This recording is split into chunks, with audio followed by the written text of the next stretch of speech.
Hello everyone and welcome back to another video. In this video, I'm going to be showing you the results of just one of my channels which only posted once a week in the year of 2023. So first things first, YouTube automation, it's going to cost some money. So with the overhead being, I posted 52 videos. Each video came out to just around $75 per video, which totaled to about $3,900 in overhead costs just for the videos.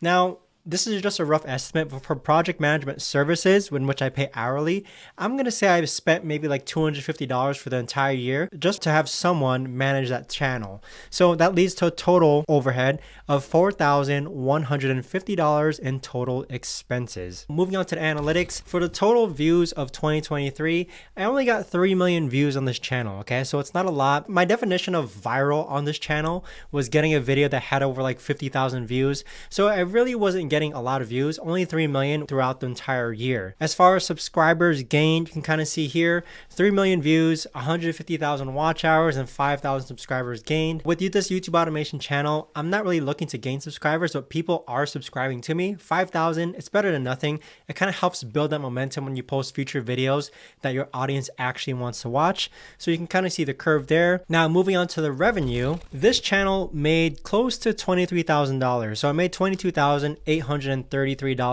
for the year of 2023. And then with some other metrics and analytics to look at, again, our CPM or RPM was about $7.60. So the niche that I'm in, I'm not saying it has the best CPM and RPM, but it definitely is on the higher scale when it comes to the niche that I'm in. So usually average or lower CPM is like $3, but with this one, especially with being a browse-based YouTube automation channel, we're looking at $7.64 as the average RPM that I received in the year of 2023. This metric here is no surprise. About 99% of people who are watching my videos are not subscribed to my channel, but that's because, again, I'm not really trying to build a fan base. I'm not really trying to build a subscriber base. So this metric is no surprise. How viewers find my videos, 71% found them from browse features, and that's the main type of YouTube automation that I do, in which the videos that I post, they're mainly found in browse, which is why the term is circulating around, in which there's search-based YouTube automation channels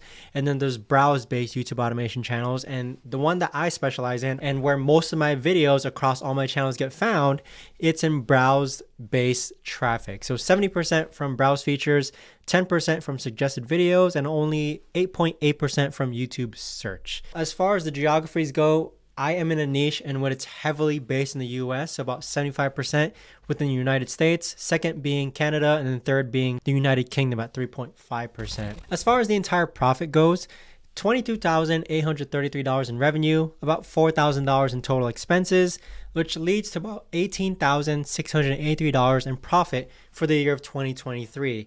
So this averages to just about $1,500 per month, which is, for me, that's really decent. It's really like some side hustle extra money on top of what I already make. So I'm really happy with that. When I spoke to a lot of people what their goals were with YouTube automation, it's just to make extra money. They're not really looking to go from rags to riches, but extra $1,500 per month, posting only one video per week, that's pretty decent. Moving on to the takeaways of how this channel actually came to be and how it actually performed. Takeaway number one, I want to talk about the time invested into this channel. This channel, in which I'm only posting once a week on it, this is seriously the definition of YouTube automation. And so what I mean by that is posting once a week is extremely low maintenance. I really don't have to put a lot of time and effort into this channel.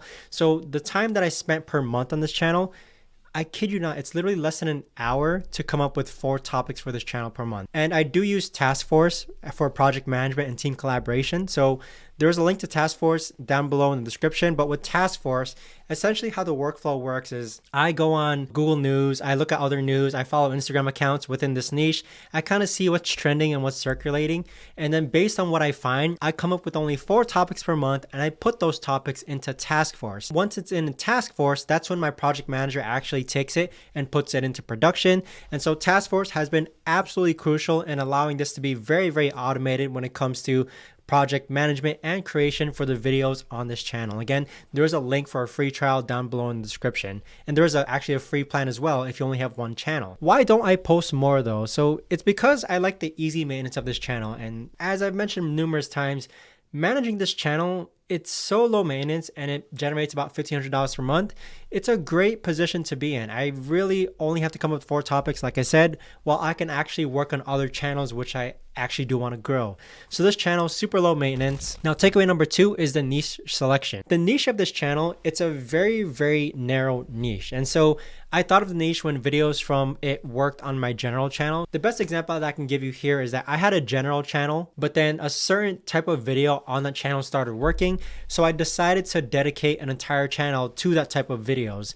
And with it, that's how I came from general channel to more niche channel. I still have both channels, keep in mind. If you have a certain set of videos working on one of your channels, maybe it might be worth considering to dedicate an entire channel to that set of videos. It worked like a charm for me, in which I noticed the pattern, I noticed a trend that, okay, those types of videos seem to be doing better than others. Let's actually dedicate a channel to that channel and see if we can grow it even more.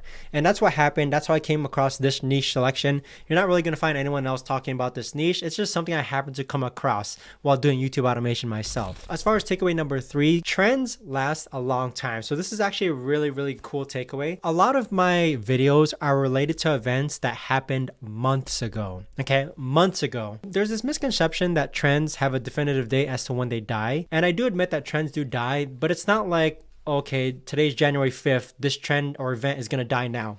Boom. That really doesn't happen. It's like trends kind of like trickle off, but then sometimes trends die down, but they stay at a nice steady plateau rate. These trends that I'm capitalizing on happened months ago, but they're still getting views to this day. So I teach something within the YouTube success system, which is my community. It's called the repackaging method, in which I create multiple videos on the same topic, but they're just retitled or repackaged differently. Kind of a good skill to learn and have when it comes to YouTube automation. The best example I can give you is that we all remember when Will Smith slapped Chris Rock, right? Let's take, for example, this is our topic. I would repackage this multiple ways, but it all talks about the same topic: Will Smith slapping Chris Rock. These are all basically the repackaged topics I would put into production. Will Smith's career is officially over. Chris Rock reacts to Will Smith slapping him. Celebrities react to Will Smith slapping Chris Rock. Will Smith has done it again. Will Smith has just been canceled.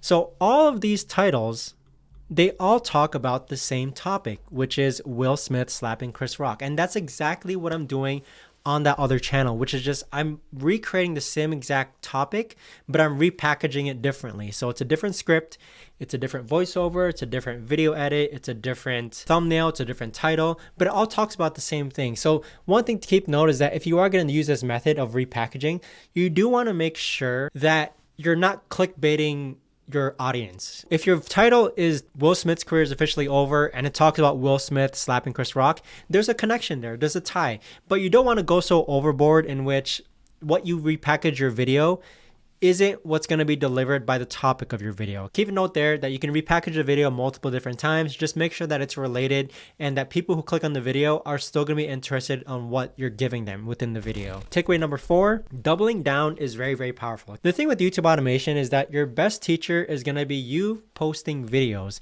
It's not going to be me teaching on these YouTube videos, although I do appreciate you watching. It's not going to be coaching programs, online courses.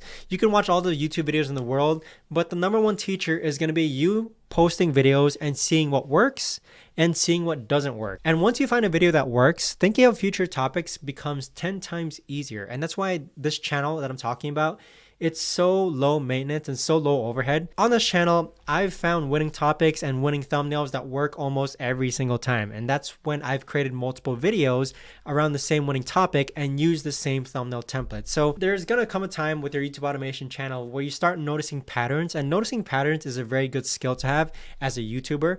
You're gonna start noticing patterns, and with those patterns, everything just becomes easier when you rely on those patterns. So finding winning topics, winning thumbnails, winning titles, certain ways that you craft your intros, all of those patterns that you're able to recognize just make doing YouTube in general a lot easier. Takeaway number 5 is to find a sweet spot.